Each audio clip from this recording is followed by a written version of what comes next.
Bonjour les gars, donc je fais cette petite vidéo simplement pour retranscrire un peu la conférence de presse de Hansi Flick.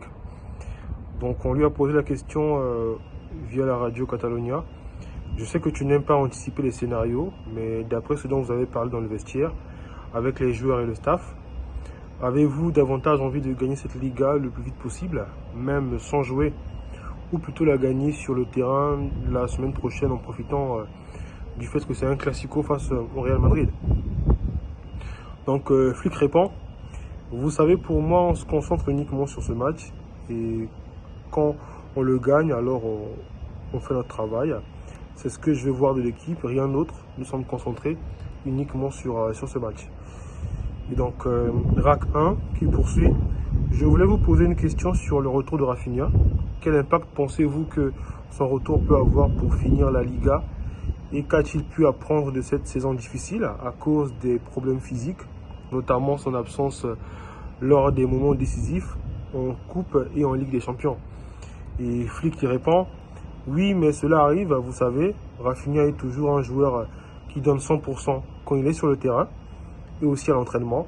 Sa mentalité et son attitude sont toujours à 100% et cela nous aide beaucoup. Mais cette saison, il a dû souffrir de ces problèmes. Pour nous, c'est important de le récupérer. Il va aussi voyager avec nous et nous verrons ce qui se passera demain. Mais au final, pour l'équipe, c'est très bien de l'avoir de retour, car c'est l'un de nos capitaines. Il est positif et peut nous apporter ce dont nous avons besoin. Ensuite, on lui pose la question: cette semaine ont eu lieu les demi-finales de la Ligue des Champions. Il y a eu un pénalty accordé pour une poussée similaire à celle non sifflée sur Dani Olmo et un autre pénalty non accordé pour une main lors du match Bayern-PSG. Que pensez-vous de ces différences d'interprétation? Il répond: honnêtement, je ne veux pas penser à cela. Je ne perds pas mon temps avec ça. C'est terminé pour nous. Bien sûr, j'ai vu les matchs et je voulais simplement en profiter sans penser à ces choses. Et donc, on lui a posé une question sur Yamal. Comment évolue sa récupération? Les délais prévus sont-ils respectés? Êtes-vous en contact avec les médecins de la sélection espagnole en vue de la Coupe du Monde? Et Flick répond: oui, je pense que nous sommes en contact avec eux, c'est important. Lamine est aussi en contact avec le sélectionneur, il va bien, l'évolution est positive.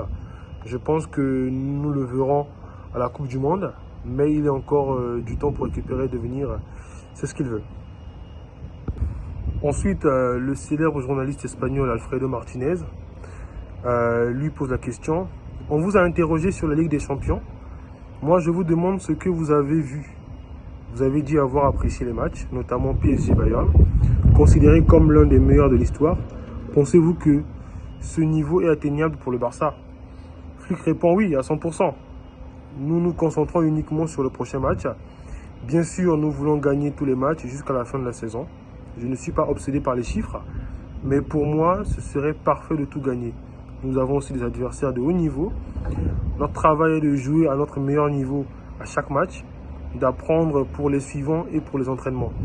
C'est notre philosophie, notre mentalité, et ce que je vois actuellement me rend très heureux. Il y a une atmosphère très positive, de la qualité et une concentration totale. C'est une excellente situation. Ensuite, on lui pose la question: la saison dernière, votre première défaite a été contre Osasuna, 4-2. Est-ce que ce match vous a servi de leçon? Oui, je m'en souviens. Nous avions fait beaucoup de changements dans le 11 de départ, ce que nous ne ferons pas demain. Aujourd'hui, nous sommes dans une bonne dynamique. Osasuna joue bien et aussi à ses objectifs, mais pour moi, c'est différent. Nous sommes prêts et nous devons donner le meilleur de nous-mêmes.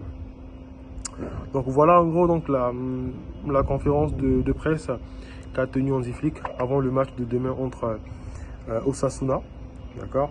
Donc ce match qui peut les rapprocher beaucoup plus du titre. Et le Real Madrid aura un choix à faire. Soit perdre le match au cas où le Barça gagne bien sûr, soit perdre le match contre l'Espagnol de Barcelone. Comme ça, le Barça gagne dès ce week-end et comme ça, ils évitent peut-être de voir le Barça remporter le championnat lors du Classico, mais ce qui les obligerait bien sûr à faire un passillo au Barça. Donc le passillo, c'est-à-dire qu'ils vont se mettre des deux côtés et saluer le champion. Ou encore, le Real va jouer crânement sa chance, battre l'Espagnol de Barcelone et espérer ne pas perdre bien sûr au Camp Nou, c'est-à-dire par une victoire pour contrecarrer les plans du Barça. De toutes les façons, on observe cela, on va voir. Déjà demain, il y aura la conférence de presse d'Alvaro Arbeloa. Et donc, je serai toujours là pour vous retranscrire cela. Mais en attendant, voilà, on reste concentré sur les matchs du week-end. Allez, peace.